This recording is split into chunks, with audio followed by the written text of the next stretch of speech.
Hi everyone, this is Anna of Crafty Anna Studio. Welcome to my channel. Today I will be showing you a real cool technique called stamp kissing. I will also show you the 3 types of stamps that are perfect for this technique. 2 of the types will require a stamping platform, but if you stick around to the end of my video, I will explain to you which type of stamps will not require one. What is stamp kissing? Stamp kissing is when you ink up one stamp and stamp it onto another stamp to get an impression. This is such a fun way to stretch your stash and use what you may already have. In this video, I will be using the Modern Greeting stamp set from Altenew. It is important to use the right stamp set for this technique. I chose this set because it has a large surface area with a lot of open space.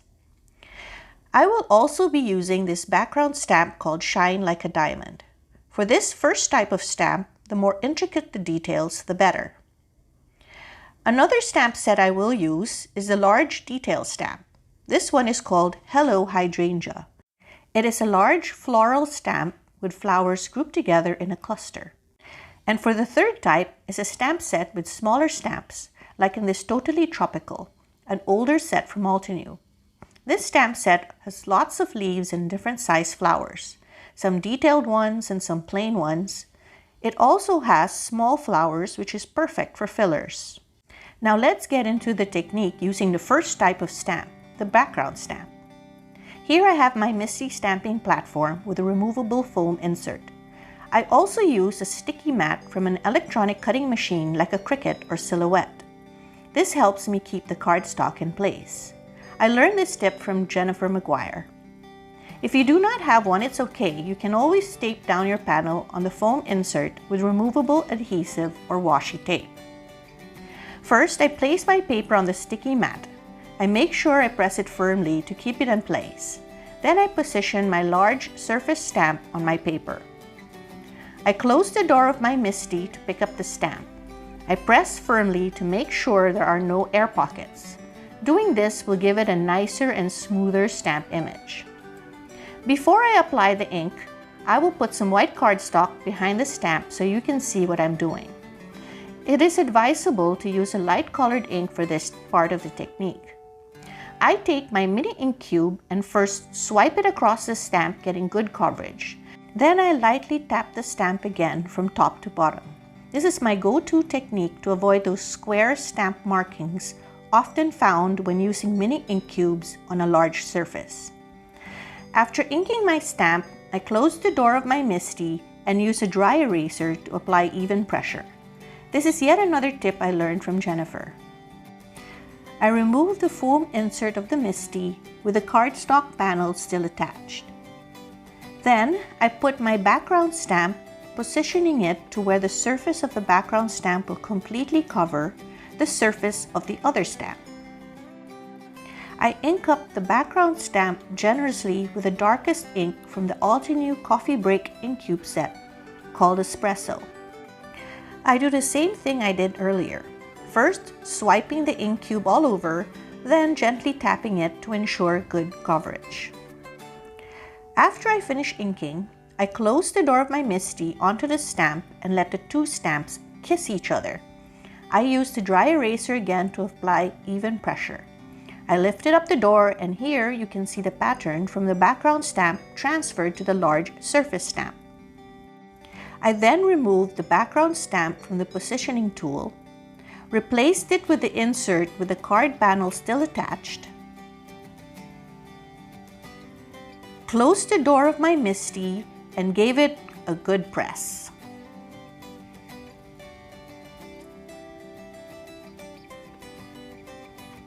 Lifted the door, and voila! The ink pattern transferred onto the card panel.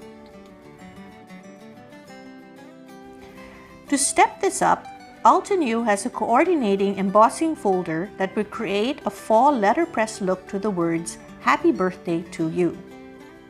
All you need to do is line up the words in the embossing folder and run it through a die cutting machine following the correct sandwich.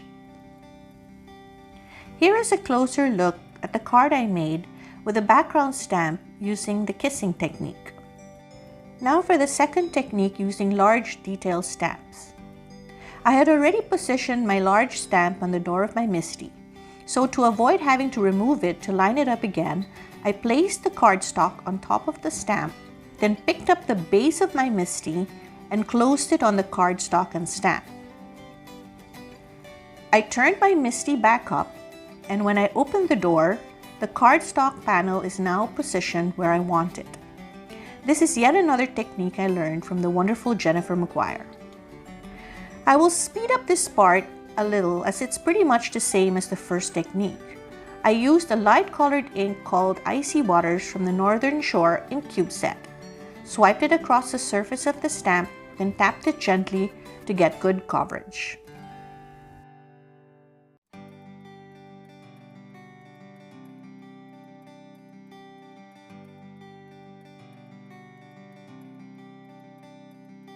After stamping the base color, I removed the insert with the panel still attached.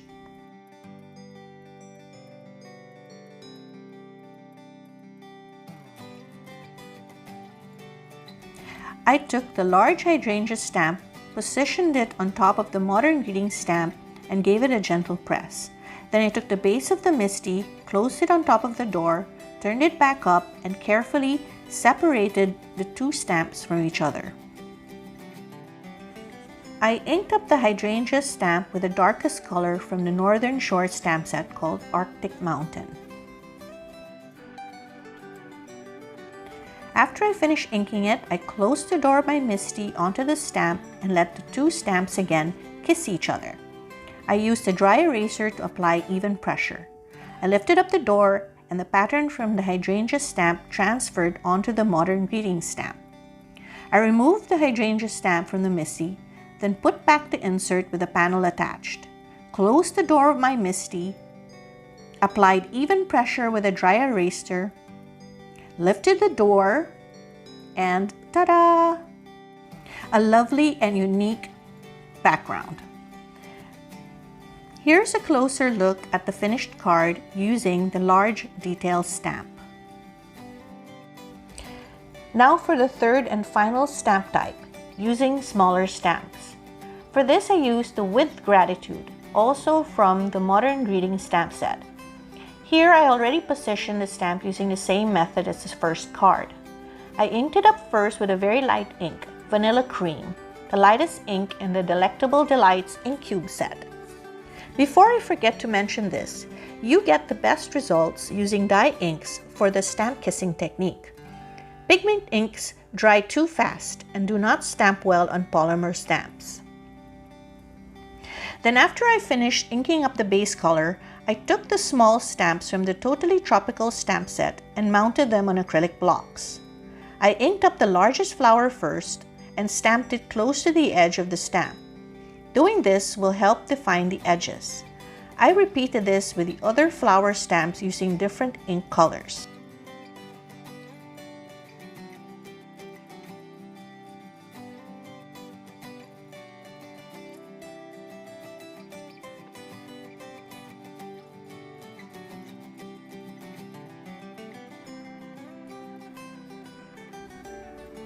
I used the smallest flowers in the stamp set as fillers. Then I took 2 leaf stamps and stamped them in the empty areas. I used 2 different colors of green ink here.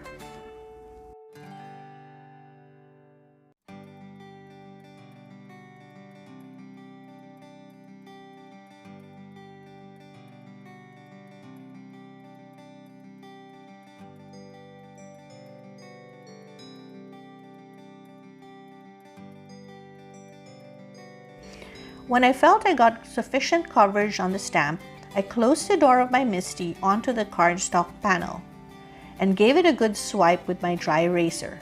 Now here's the big reveal. Oh, I really liked how it turned out. They looked a bit washed out against the very busy patterned background, but I found a perfect and simple fix for this. I took a gray fine liner pen from Stabilo and used it to trace the outlines of the word gratitude. This was fairly easy to do. I will speed up this part of the process as I outline the words and turn up the music.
I took a Copic C3 marker and traced only one side of the letters to create a shadow effect.